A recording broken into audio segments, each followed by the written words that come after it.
2 Samuel 2, 2 thrones in Israel. After this, David inquired of the Lord, "Shall I go up into the cities of Judah?" The Lord said, "Go up."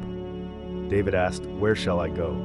The Lord answered, "Unto Hebron." So David went up with his wives, Ahinoam of Jezreel, and Abigail the widow of Nabal, and with his men and their households. The men of Judah came and anointed David king over the house of Judah. David sent messengers to the men of Jabesh-Gilead, who had buried Saul, saying, "Blessed be you of the Lord for showing kindness to your master.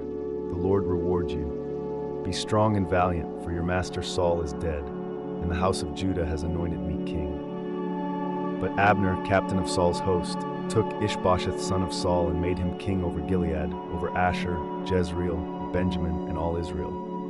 Ish-bosheth was 40 years old and reigned 2 years. But Judah followed David, who reigned in Hebron 7 years and 6 months. Abner and the servants of Ish-bosheth met Joab, son of Zeruiah, and the servants of David by the pool of Gibeon. They sat down opposite one another, and Abner said, "Let the young men arise and play before us."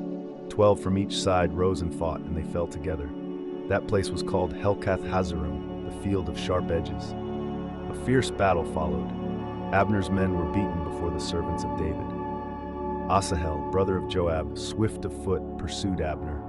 Abner cried, "Turn aside, pursue another. Why should I strike you down? How then should I face Joab your brother?" But Asahel refused to turn. Abner struck him with the butt of his spear, and it passed through him. He fell and died on the spot. All who came stood still at the place where Asahel fell. Joab and Abishai pursued Abner until sunset. The Benjamites rallied behind Abner on a hill. Abner called, "Shall the sword devour forever? Know you not it will be bitterness in the end? How long before you tell your people to turn from pursuing their brethren?" Joab answered, "As God lives, unless you had spoken, surely by morning every man would have pursued his brother." Joab blew a trumpet, and the people stopped the chase.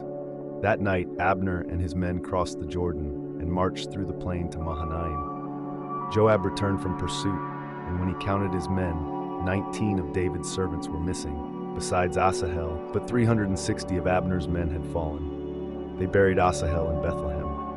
Joab and his men marched all night and came to Hebron at dawn. Thus the kingdom was divided, David reigning in Judah, Ish-bosheth in Israel, and the sword between them was not yet sheathed.